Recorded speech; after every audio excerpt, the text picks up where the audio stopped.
Assalamualaikum warahmatullahi wabarakatuh dan selamat siang. Pertama-tama, saya ingin mengucapkan terima kasih kepada Pak yang telah memberikan kesempatan kepada kelompok kami sehingga kelompok kami dapat mempresentasikan materi diskusi kami selama ini mengenai oksidasi. Di sini saya ingin memperkenalkan kelompok kami. Yang pertama, Filia R. Tomahua dengan NIM 2018-41008. Selanjutnya, Yulin Eleasa dengan NIM 2018-41006. Christine Stefanus dengan NIM 2018-41054. Dan saya sendiri sebagai moderator dengan NIM 2018-41069. Selanjutnya saya akan menjelaskan mengenai pembagian materi pada kelompok kami. Pengertian oksidasi akan dijelaskan oleh Makfira Abdullah. Tingkatan oksidasi pertama akan dijelaskan oleh saudari Christine Stefanus. Penjelasan tingkatan oksidasi 2 akan dijelaskan oleh saudari Filia. Oksidasi alkena menjadi glikol akan dijelaskan oleh saudari Yuline. Oksidasi alkena menjadi epoksida akan dijelaskan oleh saudari Filia. Clavik oxidation akan dijelaskan oleh Makfira. Penjelasan oksidasi alkohol akan dijelaskan oleh saudari Filia. Regen-regen oksidasi alkohol akan dijelaskan oleh saudari Yuline. Oksidasi alkohol menggunakan regen CR akan dijelaskan oleh saudari Christine. Oksidasi alkohol menggunakan regen PCC akan dijelaskan oleh Makfira. Penjelasan oksidasi aldehid akan dijelaskan oleh Yuline. Oksidasi aldehid menggunakan regen CR akan dijelaskan oleh saudari Christine.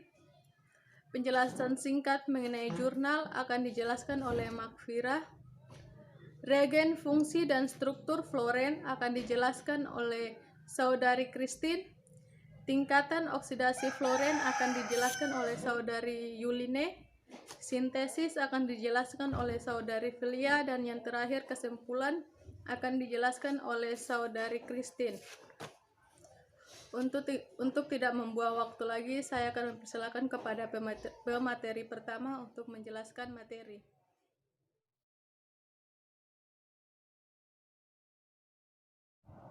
Pertama-tama saya akan menjelaskan mengenai pengertian oksidasi, yang dimana oksidasi adalah senyawa yang sedikitnya mengandung atom oksigen dan senyawa yang sedikitnya mengandung atom lain atau unsur lain. Nah, sesuai yang ada pada slide kami, di sini dijelaskan bahwa dalam kimia organik, oksidasi adalah reaksi yang mengakibatkan hilangnya kerapatan elektron oleh karbon yang disebabkan oleh pembentukan ikatan karbon dan atom yang lebih elektronegatif. Biasanya itu seperti oksigen, nitrogen, dan halogen. Sedangkan yang cara kedua adalah dengan ikatan terputus di antara karbon dan atom yang kurang elektronegatifan. Biasanya itu seperti hidrogen. Nah, contoh ikatannya itu teman-teman bisa lihat pada slide kami. Terima kasih atas kesempatannya. Di sini saya akan menjelaskan tentang tingkatan oksidasi. Tingkatan oksidasi itu merupakan suatu pengukuran derajat oksidasi sebuah atom dalam suatu zat. Didefinisikan sebagai muatan suatu atom. Muatan atom dapat kita hitung berdasarkan aturan Bilox, seperti keadaan oksidasi unsur bebas adalah 0. Kemudian untuk ion sederhana, keadaan oksidasi sama dengan muatan. Kemudian hidrogen Bilox, hidrogen itu biasanya Biloxnya 1, oksigen itu biasanya Bilox ditemukan dalam unsur atau senyawa itu dalam bentuk Biloxnya itu yaitu -2. Penjumlahan dari setiap atom, misalkan dalam kita menghitung bilangan oksidasi, maka dalam suatu senyawa itu kita menghitung berdasarkan penjumlahan atom, maka kita akan mendapatkan bilangan oksidasi dari setiap senyawa itu adalah 0 jika dijumlahkan dari atomnya. Seperti halnya misalkan dalam kita menghitung CH4, maka biloxnya itu sama, untuk bilox C-nya yang kita cari, maka biloxnya adalah sama dengan -4. Karena hidrogen yang terikat pada atom C ada 4, maka bilox untuk hidrogen adalah +4. Karena seperti yang kita ketahui bahwa hidrogen itu dia punya bilangan oksidasinya itu +1. Maka dari itu bilox karbon adalah -4, karena pada aturannya bilox dari setiap atom dalam suatu senyawa jika dijumlahkan akan mendapatkan nilai 0. Nah, pada slide kami ada R metal. Metal di sini itu masuk dalam golongan 1A, yaitu hidrogen, litium, natrium, kalium, rubidium, cesium, dan francium.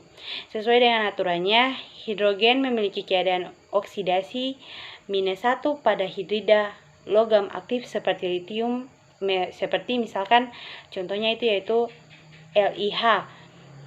Nah, pada slide kita yang untuk R metal, R itu bisa saja litium, karena metal yang dikenal itu adalah biasanya dikenal dengan logam. Mungkin sekian dari saya, terima kasih. Iya, untuk tingkatan oksidasi yang kedua itu lebih khususnya untuk bilangan oksidasi pada atom N atau nitrogen. Jadi tidak berbeda jauh untuk penentuan bilox pada atom karbon yang sebelumnya teman saya telah jelaskan. Pada atom N ini cara perhitungannya itu masih sama.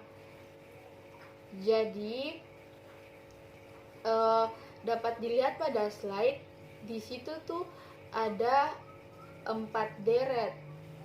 Saya langsung saja menuliskan pada deret ini biloxnya berapa. Jadi untuk deret pertama itu biloxnya adalah -3, deret kedua itu biloxnya adalah -1, deret ketiga itu biloxnya adalah +1, dan untuk deret yang terakhir biloxnya itu +2. Dan teman-teman, terima kasih untuk kesempatannya. Jadi di sini saya akan membahas mengenai oksidasi alkena menjadi glikol. Ya, yang kita ketahui alkena itu dia lebih mudah dioksidasi dibandingkan dengan alkana. Ya. Manfaat daripada kita mempelajari reaksi ini, reaksi oksidasi alkena menjadi glikol ini adalah untuk menguji kimia.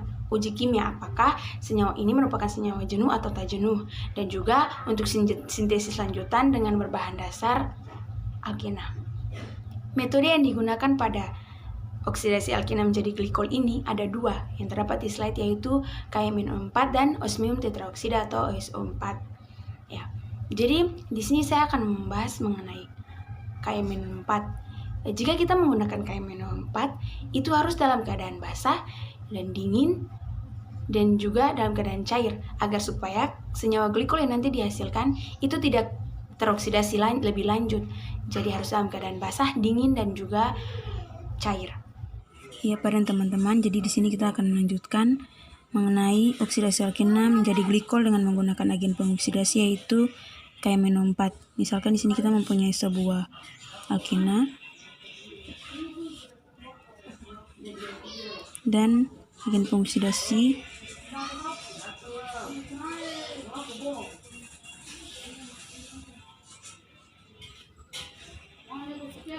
nah, jadi sini misalkan jadi ikatan rangkap pada alkena ini akan menyerang ikatan rangkap pada Mn dan O, kemudian elektron akan masuk ke Mn, dan ikatan rangkap ini akan menyerang karbokation yang akan terjadi pada C ini.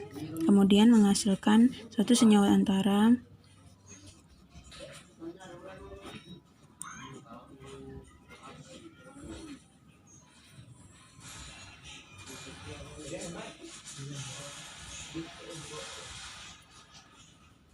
ya. Kemudian untuk melepaskan ester daripada senyawa ini untuk menghasilkan suatu senyawa glikol dilewati satu tahap, yaitu menggunakan basa dan air. Basa akan menyerang Mn dan O pada ini akan putus. Kemudian terbentuklah suatu senyawa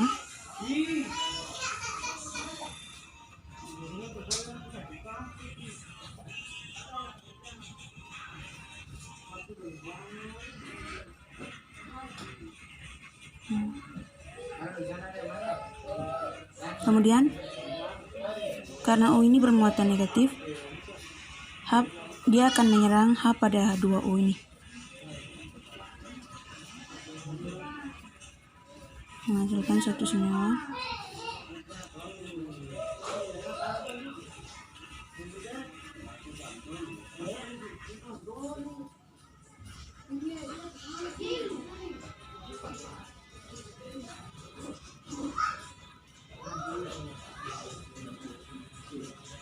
ya. Kemudian OH ini akan menyerang Mn untuk melepaskan O yang masih terikat pada agen pengoksidasi, menghasilkan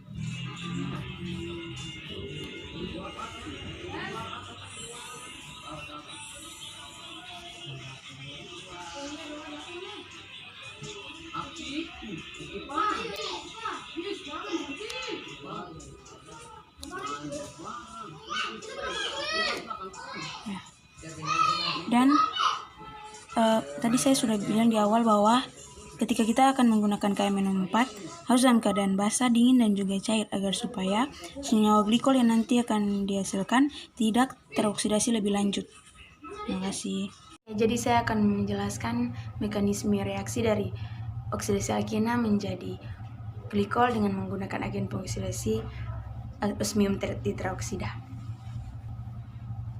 Ya, jadi di sini misalkan kita mempunyai sebuah alkena dan juga agen pengoksidasi yaitu osmium tetraoksida.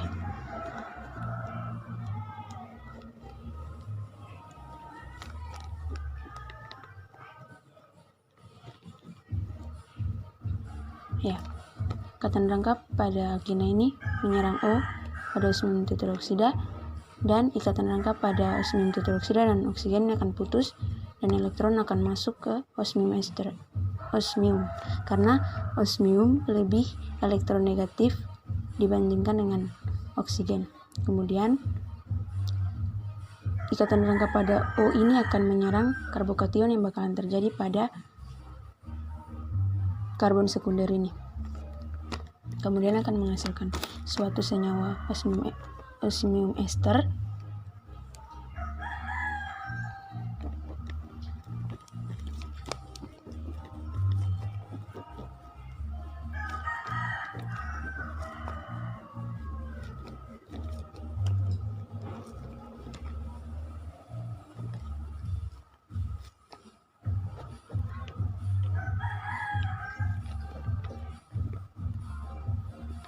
ya. Kemudian untuk memisahkan ester dari osmium ester ini agar mendapatkan suatu senyawa glikol itu melewati satu step, yaitu hidrolisis atau esterifikasi menggunakan suatu basa dan juga air. Kemudian basa ini dia menyerang osmium untuk melepaskan O. Ya, kemudian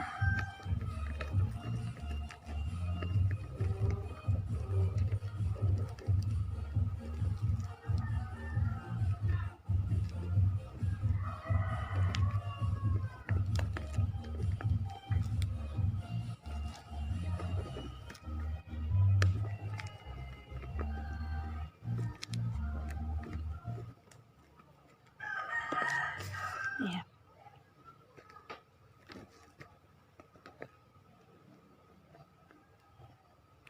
Kemudian karena oksigen di sini dia berkelebihan muatan, jadi dia mengambil H dari H2O dari air. Ya, hasilkan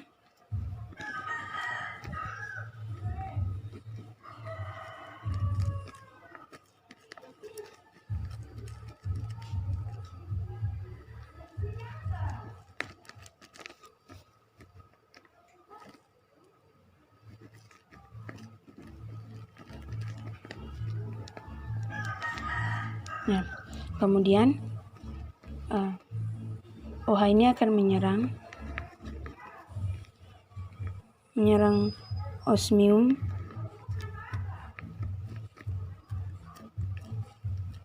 untuk melepaskan oksigen yang masih terikat pada agen pengoksidasi dan akan menghasilkan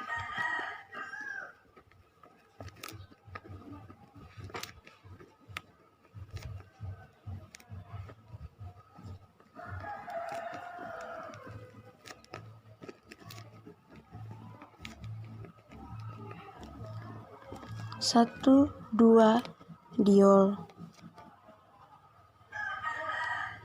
ditambah dengan osmium.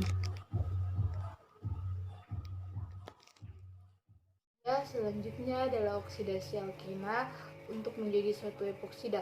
Epoksida atau biasa disebut oksirena adalah suatu eter siklik di mana atom O berada dalam cincin berangkota 3. Epoksida ini akan terbentuk ketika alkena dia bereaksi dengan asam peroksi untuk menghasilkan epoksida dengan produk sampingnya yaitu asam karboksilat. Di sini saya akan menjelaskan mekanisme reaksinya dan dapat dilihat mekanisme reaksinya di asam peroksi ini dia adalah elektrofilik dan alkena ini dia adalah nukleofilik. Pada asam peroksi itu kan ada ikatan peroksi. Ikatan peroksi itu ada O yang muatannya parsial positif dan O yang bermuatan parsial negatif. O yang bermuatan parsial positif itu adalah O yang diberi kotak. Kenapa O itu bersifat parsial positif? Karena elektron dari O yang diberi kotak itu ditarik oleh O yang di sampingnya atau O yang berikatan dengan dia dan juga ditarik oleh O yang berikatan rangkap 2 dengan C. Sehingga O yang tersebut itu atau O yang diberi kotak itu dia adalah parsial positif. Sehingga ikatan pi antara karbon dengan karbon pada alkena itu dia akan menyerang O yang bermuatan parsial positif, sehingga ikatan peroksi yaitu O dan O itu dia akan putus dan elektron itu akan masuk untuk membentuk ikatan rangkap antara karbon dengan oksigen. Ketika membentuk ikatan rangkap, otomatis kan karbon dia tidak stabil lagi. Dia sudah berikatan 5, sehingga untuk menstabilkan dia akan memutuskan ikatan pi antara karbon dengan O. Ketika ikatan pi akan putus berarti O itu dia akan tidak stabil. O yang tidak stabil itu dia akan menyerang H yang berikatan pada O yang parsial positif tersebut dan ikatan antara O parsial positif dengan H itu akan putus dan ikatan itu dia akan langsung menyerang karbokation yang terbentuk pada alkena, sehingga dapat dilihat bentuk transisinya di mana ada ikatan yang terputus dan ikatan yang terbentuk, sehingga akan menghasilkan suatu epoksida dengan produk samping yaitu asam karboksilat. Ya, untuk tambahannya itu di sini ada 3 jenis asam peroksi yang biasanya digunakan untuk mengoksidasi suatu alkena menjadi suatu epoksida. Yang pertama yaitu asam perasetat, yang kedua yaitu asam trifluoroperasetat, yang ketiga yaitu asam metakloroperbenzoat. Di sini tahap ketiga yaitu Kleivic oxidation, yang dimana mekanisme reaksi yang digunakan yaitu mekanisme reaksi ogenolisis. Reaksi ogenolisis adalah reaksi yang melibatkan pemutusan ikatan alkena. Suatu ozon dihasilkan dengan cara melewatkan oksigen pada arus listrik bervoltase tinggi, yang kemudian aliran gas akan dihembuskan pada suhu beraliran rendah ke dalam larutan alkena dalam pelarut lembab seperti diklorometana atau dimetil sulfida. Reaksi ogenolisis sendiri bisa menghasilkan suatu produk yaitu aldehid atau keton, tergantung pada alkil yang digunakan pada alkena. Nah, untuk mekanisme reaksinya akan saya jelaskan pada video berikutnya. Selanjutnya di sini saya akan menjelaskan mekanisme reaksi ogenolisis untuk tahap Kleivic oxidation. Pada reaksi ini untuk menghasilkan 2 senyawa karbonil ini Yang pertama, alkena akan bereaksi dengan ozon untuk menghasilkan zat antara atau intermediate, yaitu senyawa melojonida, suatu senyawa ini. Nah, melojonida ini untuk teman-teman ketahui sendiri, melojonida itu sangat reaktif. Hal itu diketahui ketika melojonida kita isolasi, melojonida tersebut akan gampang untuk meledak. Nah, pada tahap ini akan terjadi penataan ulang sehingga menghasilkan suatu senyawa ozonida. Pembentukan ozonida kemudian bereaksi dengan dimetil sulfida atau reduksi yang lain, tetapi pada tahap ini saya menggunakan Zn dalam larutan berair atau dalam keadaan asam. Reduktor Zn ini mereduksi ozonida menghasilkan suatu senyawa karbonil, dan satu lagi senyawa karbonil tergantung dari alkel yang digunakan. Selanjutnya adalah oksidasi alkohol untuk menjadi aldehid ataupun keton. Di sini oksidasi alkohol itu dia akan menghasilkan suatu senyawa karbonil. Kebalikan dari reduksi senyawa karbonil untuk menghasilkan alkohol. Di sini kan ada 3 jenis alkohol, yaitu alkohol primer, sekunder, dan tersier. Untuk alkohol primer sendiri itu terjadi 2 kali oksidasi, di mana oksidasi yang pertama itu akan menghasilkan suatu aldehid, oksidasi yang kedua itu dia akan menghasilkan suatu senyawa asam karboksilat. Kenapa di alkohol primer ini terjadi 2 kali oksidasi? Alasannya itu karena pada alkohol primer ini terdapat 2 proton, sehingga dapat terjadi 2 kali oksidasi. Berbeda dengan alkohol sekunder. Alkohol sekunder itu hanya terjadi 1 kali oksidasi untuk menghasilkan keton. Karena pada alkohol sekunder itu hanya terdapat 1 proton, sehingga dia hanya dapat teroksidasi 1 kali. Berbeda juga dengan alkohol tersier. Pada alkohol tersier ini tidak terdapat proton, sehingga pada alkohol tersier ini tidak terjadi reaksi oksidasi. Ya Pak dan teman-teman, jadi kita akan membahas mengenai agen-agen pengoksidasi apa saja yang digunakan untuk mengoksidasi alkohol primer, tersier, sekunder, dan tersier. Ya, jadi yang paling atas itu Jones reagent. Jika alkohol primer dioksidasi menggunakan Jones reagent atau CrO3 tambah H3O, maka akan teroksidasi sepenuhnya menghasilkan asam karboksilat. Karena kita ketahui secara bersama-sama bahwa Jones reagent ini merupakan agen pengoksidasi yang kuat. Kemudian selanjutnya Collins reagent. Collins reagent ini jika direaksikan dengan alkohol primer akan menghasilkan aldehid. Kemudian untuk PCC jika kita gunakan dengan alkohol primer akan menghasilkan aldehid. Dan juga jika kita menggunakan alkohol sekunder dengan PCC maka akan menghasilkan keton, karena PCC ini merupakan agen pengoksidasi yang ringan. Ya, kemudian PDC ini jika kita gunakan dengan alkohol primer maka akan teroksidasi menghasilkan aldehid. Kemudian Sturm oksidasi. Jika kita gunakan dengan alkohol primer akan menghasilkan aldehid, dan kalau kita oksidasikan dengan alkohol sekunder akan menghasilkan keton. Terima kasih atas kesempatannya kepada saya. Di sini saya akan menjelaskan tentang oksidasi alkohol menjadi aldehid atau keton dengan menggunakan reagen kromium. Oke, langsung saja saya akan menjelaskannya dengan menggunakan kertas dan pena. Oke, langsung saja saya akan menjelaskan tentang oksidasi alkohol menjadi aldehid atau keton dengan menggunakan reagen kromium.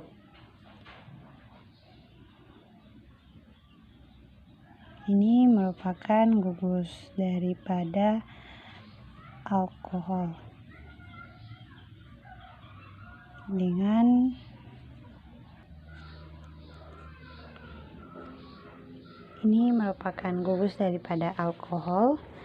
dengan reagen kromium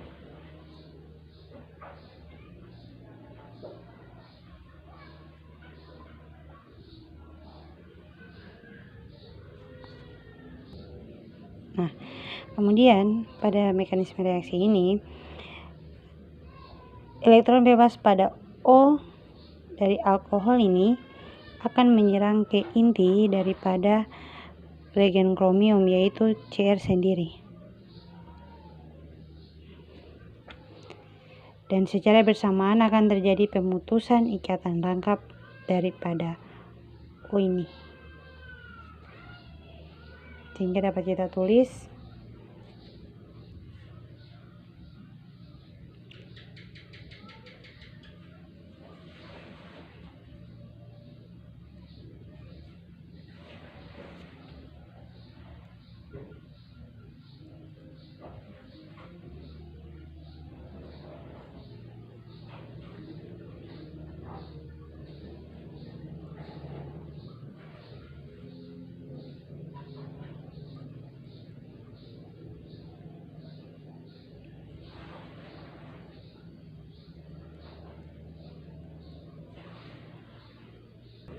Nah, O di sini akan menjadi kelebihan elektron dan O di sini akan menjadi kekurangan elektron.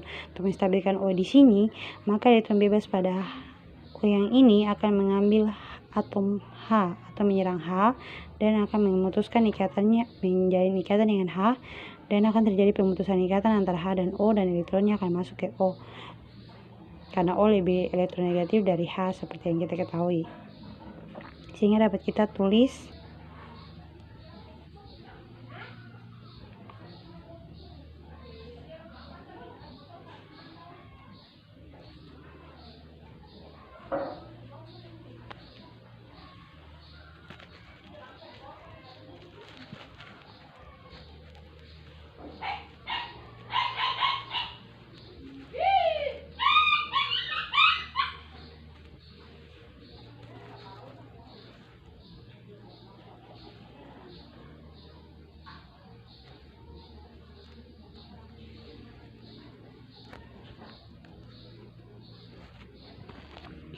Nah, kemudian elektron yang ada pada O ini akan kembali masuk dan membentuk ikatan rangkap dengan kromium dan akan terjadi pemutusan ikatan yang melepaskan ion hidronium, karena ion hidronium ini merupakan gugus pergi yang baik sehingga akan mudah untuk putus. Sehingga dapat kita tulis hasil reaksinya, yaitu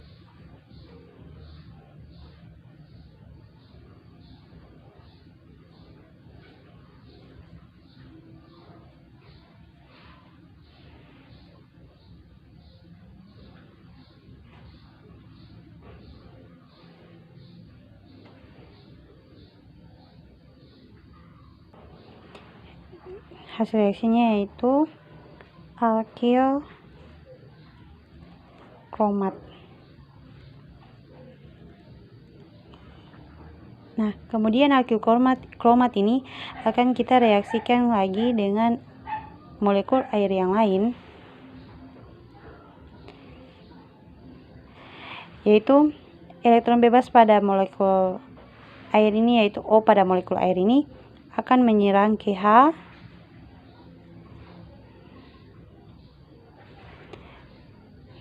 dan akan memutuskan ikatan dari antara C dan H ini, dan elektronnya akan masuk membentuk ikatan rangkap dengan C dan O, antara C dan O, dan secara serempak pula akan terjadi pemutusan ikatan antara O dan Cr.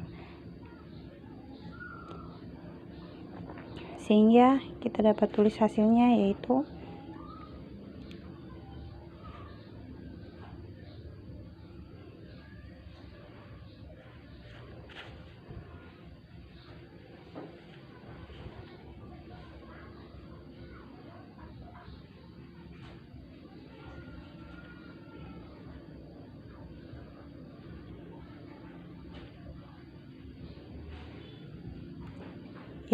dapat kita hasilkan, yaitu keton atau aldehid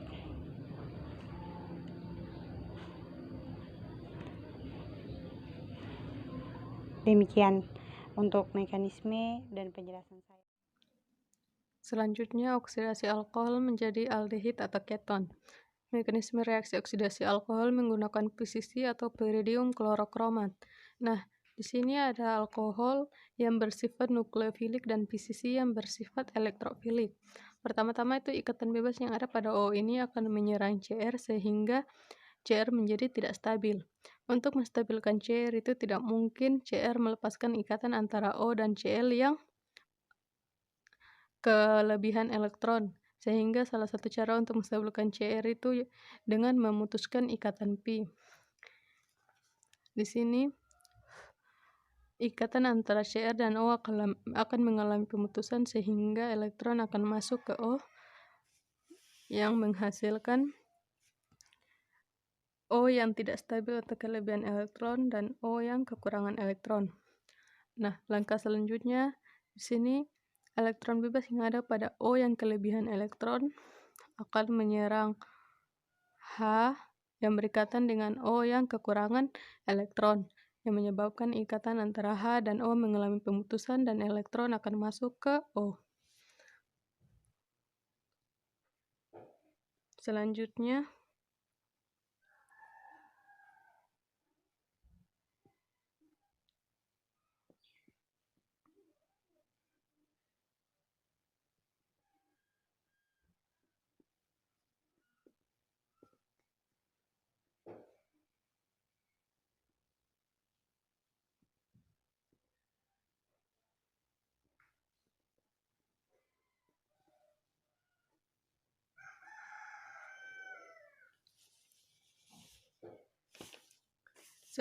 di sini hanya itu yang tersisa O yang kelebihan elektronnya itu 1. Jadi untuk menstabilkan O yang kelebihan elektron ini, elektron bebas yang ada pada O akan menyerang ini sehingga membentuk suatu ikatan rangkap. Akan tetapi Cr menjadi tidak stabil sehingga untuk menstabilkan Cr itu dengan cara memutuskan ikatan antara Cr dan Cl. Kenapa Cl? Karena Cl merupakan good leaving group. Selanjutnya,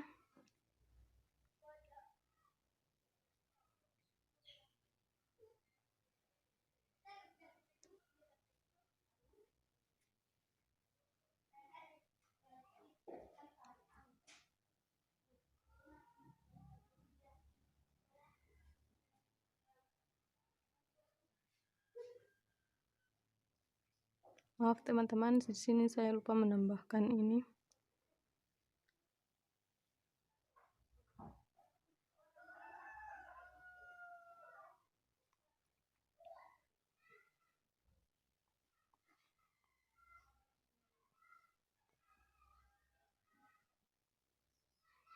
Saya harap teman-teman dapat melihatnya dengan baik. Nah, di sini itu akan terbentuk suatu kromium ester. Kan pada langkah sebelumnya itu kan Cl sudah terlepas. Jadi di sini Cl akan membentuk suatu unsur bebas. Nah, Cl yang sudah menjadi unsur bebas ini akan menyerang H sehingga menyebabkan ikatan antara H dan C mengalami pemutusan dan O akan masuk dan elektron akan masuk ke O untuk membentuk suatu ikatan rangkap antara O dan C. Nah, di sini kan O-nya sudah menjadi tidak stabil karena O sudah terdapat 3 ikatan. Jadi untuk menstabilkannya itu dengan cara putusnya ikatan antara O dan Cr. Di sini juga Cr menjadi tidak stabil. Jadi untuk menstabilkannya itu ikatan pi antara O dan Cr akan mengalami pemutusan sehingga elektron akan masuk ke O.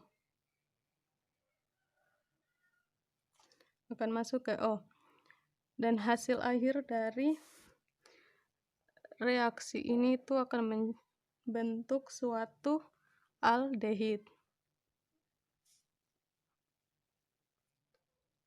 Nah, itu saja yang bisa dapat saya jelaskan. Saya harap teman-teman mengerti dengan yang saya jelaskan. Teman-teman, jadi di sini kita akan melanjutkan pada oksidasi aldehid menghasilkan asam karboksilat. Ya, aldehid dia lebih mudah teroksidasi menghasilkan asam karboksilat dibandingkan dengan keton Karena kita tahu secara bersama-sama sudah dipelajari bahwa aldehid itu dia mempunyai atom hidrogen yang terikat pada gugus karbonil yang membuat dia itu mudah sekali teroksidasi dibandingkan dengan keton. Nah, aldehid ini jika kita reaksikan dengan suatu agen pengoksidasi, kalau kita sama saja dengan tadi slide yang sebelumnya saya sudah mengatakan bahwa kalau alkohol primer dia dioksidasi menggunakan H2CrO4 menghasilkan aldehid, dan karena tidak terkendali akibatnya dia dapat teroksidasi lebih lanjut menghasilkan asam karboksilat. Nah, kalau keton itu tidak kebalikan. Terima kasih pada teman-teman. Saya akan menjelaskan tentang oksidasi aldehid menjadi asam karboksilat dengan menggunakan reagen kromium. Silakan disimak penjelasan saya. Saya akan menjelaskan tentang oksidasi aldehid. Yang pertama, ini merupakan gugus daripada aldehid. Seperti yang ada pada slide juga, aldehid ini akan kita reaksikan terlebih dahulu dengan air. Bisa teman-teman lihat pada slide juga dijelaskan bahwa aldehid akan pertama-tama kita reaksikan dengan air. Elektron bebas yang ada pada atom O yang ada di air akan menyerang ke inti daripada aldehid, yaitu atom C, dan secara serempak juga akan terjadi pemutusan antara ikatan rangkap dari antara O dan C ini, dan elektronnya akan masuk ke O. Sehingga dapat kita tulis hasilnya, yaitu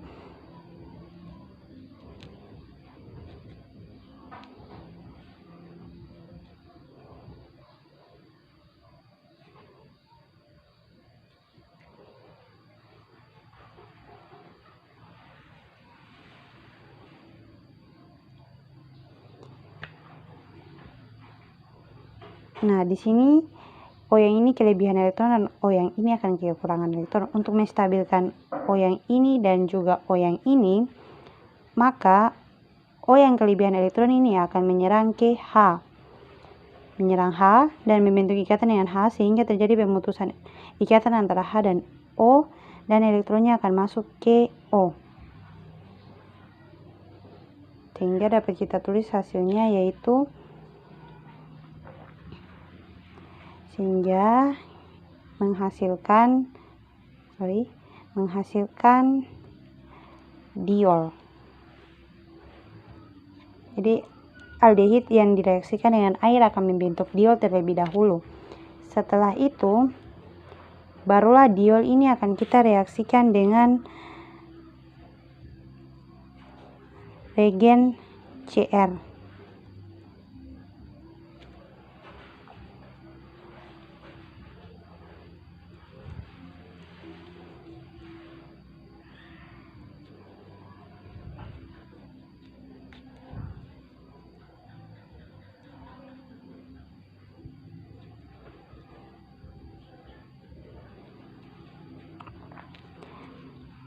Caranya dengan cara, nah, proses reaksinya yaitu elektron bebas yang ada pada O dari diol ini akan menyerang ke inti daripada reagen kromium, yaitu Cr sendiri,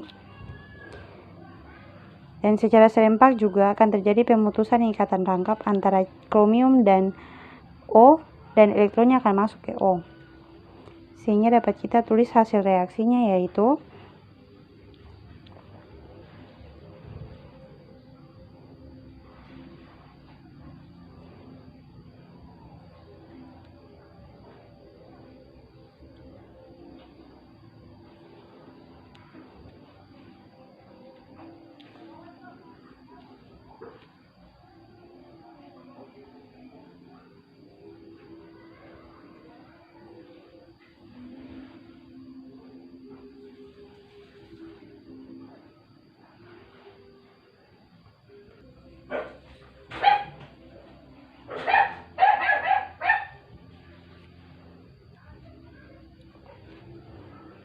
Nah, di sini O yang ini akan kekurangan elektron, sehingga untuk menstabilkan O ini, elektron bebas yang ada pada O ini akan menyerang ke H dan membentuk ikatan dengan H, sehingga akan terjadi pemutusan ikatan antara O dan H ini, dan elektronnya akan masuk ke O.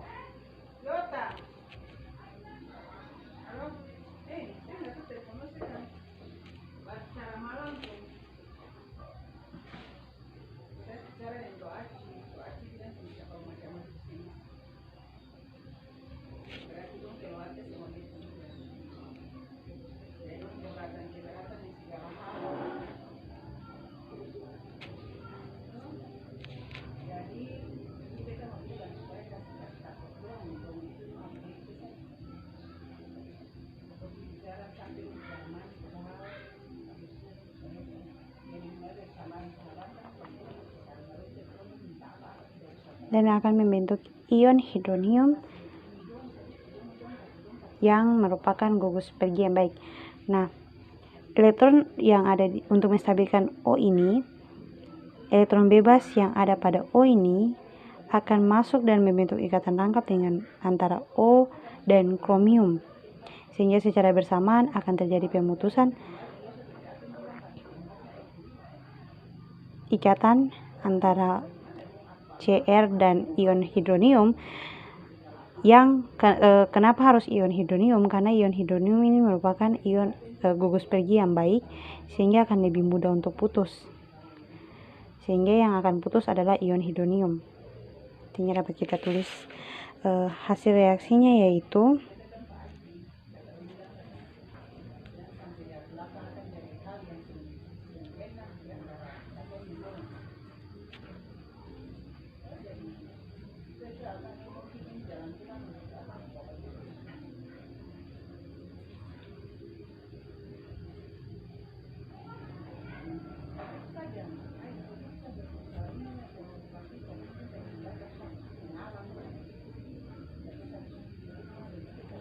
kemudian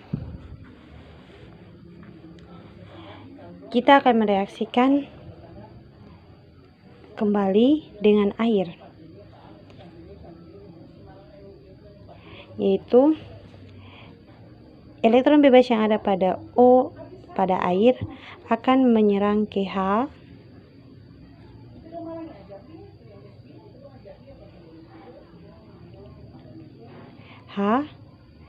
kemudian akan terjadi pemutusan ikatan antara C dan H, dan elektron H ini yang di sini akan masuk membentuk ikatan rangkap dengan C dan O, dan secara bersamaan juga akan terjadi pemutusan ikatan antara O dan Cr. Atau secara serempak akan terjadi pemutusan ikatan. Dapat kita tulis hasilnya, yaitu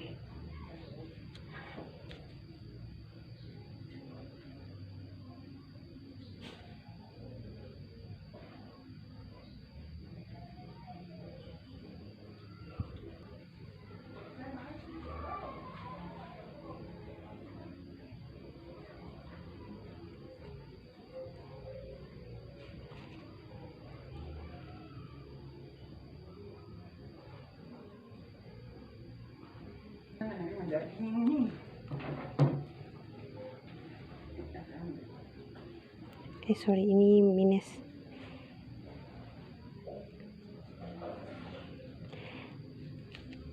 Membentuk hasilnya yaitu asam karboksilat.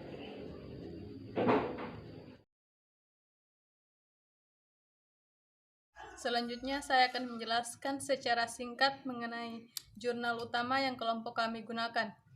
Di sini dijelaskan bahwa kinetika oksidasi kromium dari fluoren dan turunannya yang terhalogenasi, yaitu 2,7 di klorofluoren dan 2,7 di iodofluoren. Dalam larutan perklorat diselidiki pada kekuatan ion konstan 2,0 mol desimeter kubik dan pada 25 derajat Celcius. Hal ini dipelajari secara spektrofotometri. Tujuan dari penelitian ini adalah untuk memeriksa kondisi yang paling menguntungkan, yang mempengaruhi oksidasi senyawa penting tersebut. Untuk memeriksa selektivitas turunan fluoren terhadap kromium, untuk mempelajari pengaruh halogen tersubstitusi pada kinetika. Oksidasi fluoren dalam kondisi percobaan yang sebanding, urutan laju oksidasi turunan fluoren adalah dapat teman-teman lihat pada gambar berikut ini. Terima kasih atas kesempatannya. Sekarang saya akan menjelaskan dengan pengertian dan fungsi dari fluorenon. Fluorenon adalah senyawa aromatik dengan rumus kimia C13H8O dengan nama Yupaknya itu fluoren 9-non. Hal ini karena fluoren memiliki gugus keton seperti yang pada slide teman-teman bisa lihat, yaitu gugus keton di bagian tengahnya. Fluorenon biasanya itu kita gunakan dalam membuat obat malaria. Ya, para teman-teman, selanjutnya kita akan membahas mengenai tingkatan oksidasi turunan fluorenon. Iya, Pak dan teman-teman. Jadi, untuk gambar yang pertama itu sama dengan R, ikat C, ikat R, ikat H, ikat H. R ini 0, R ini 0, H ini plus 1, H plus 1. Jadi untuk agar dia bernilai 0 itu harus ditambahkan dengan min 2 supaya 0, mengikuti aturan oksidasi. Jadi nilai untuk gambar yang pertama itu min 2. Terus gambar yang kedua, R ikat C, ikat R, ikat H, ikat O, H. H ini plus 1, O min 2, H plus 1. Lalu ini nilainya berarti minus 1. Terus R, yang ketiga R ikat C, ikat R, ikat R, ikat R. Ini 0, 0, 0, 0.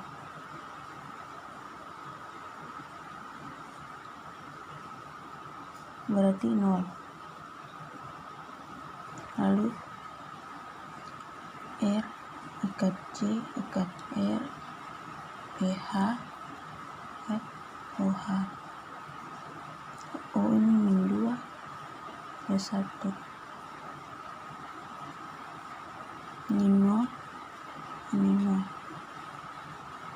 Ini plus 1.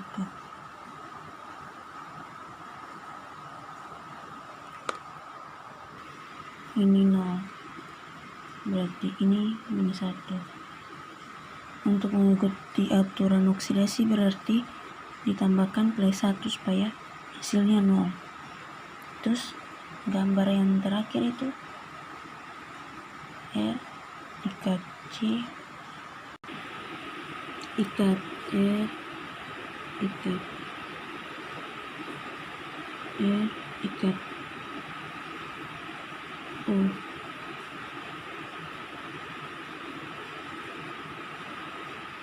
Berarti nilainya adalah min 2. Salah, nilai O itu min 2. Berarti agar netral itu nilainya plus 2.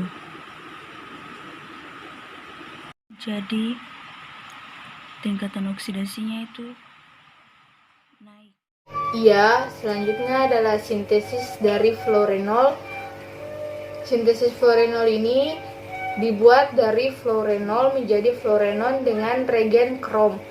Untuk semuanya kami mohon maaf karena reaksi atau mekanisme reaksi yang kami buat pada slide itu ada sedikit kekeliruan, sehingga mekanisme reaksinya adalah sebagai berikut. Di sini fluorenol dia itu bersifat nukleofilik.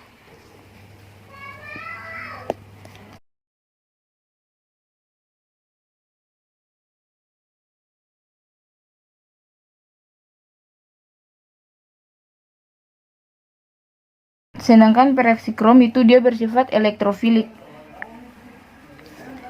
Sehingga elektron bebas yang ada pada O di sini, dia akan langsung menyerang krom.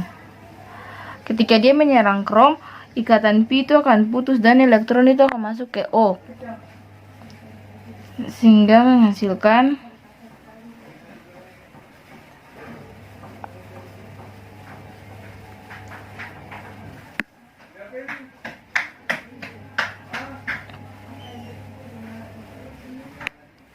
O yang tidak stabil. Ada dua, yaitu O yang kelebihan elektron dan O yang kekurangan elektron.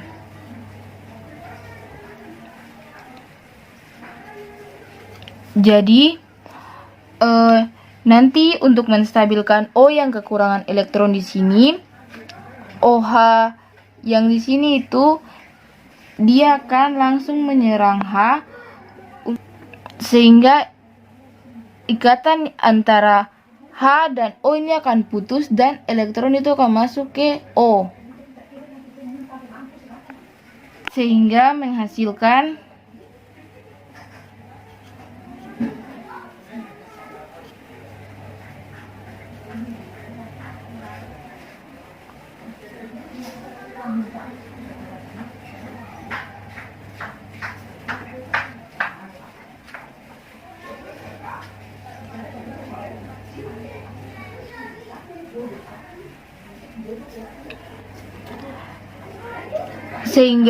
untuk menstabilkan O yang kelebihan elektron di sini, elektron itu akan masuk untuk membentuk ikatan rangkap dan ion hidronium akan terputus secara serentak.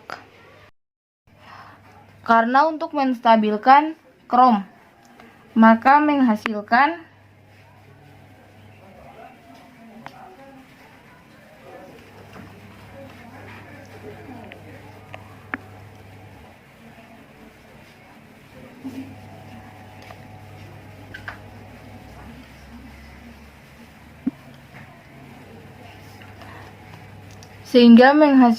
suatu kromium ester.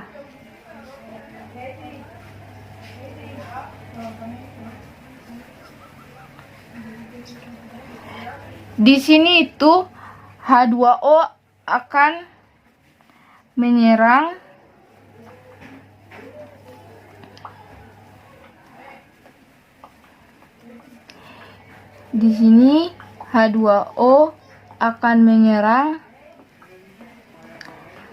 H di sini,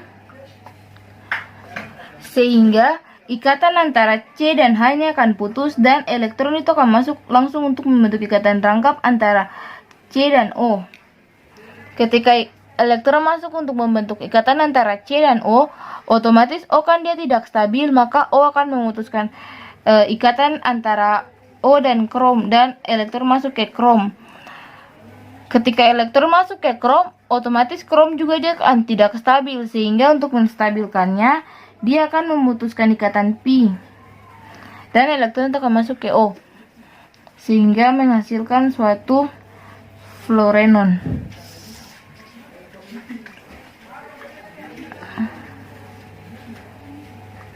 Sehingga menghasilkan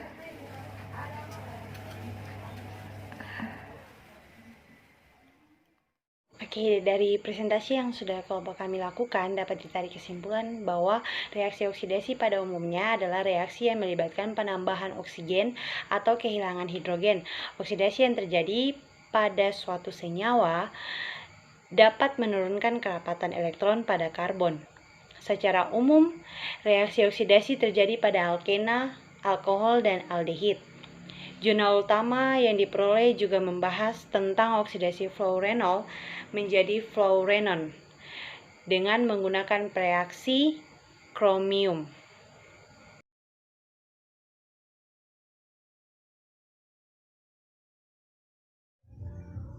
Itu saja yang dapat kelompok kami sampaikan atau presentasikan.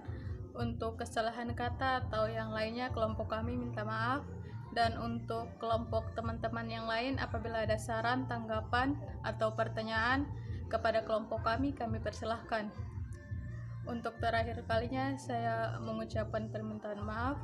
Dan wassalamualaikum warahmatullahi wabarakatuh.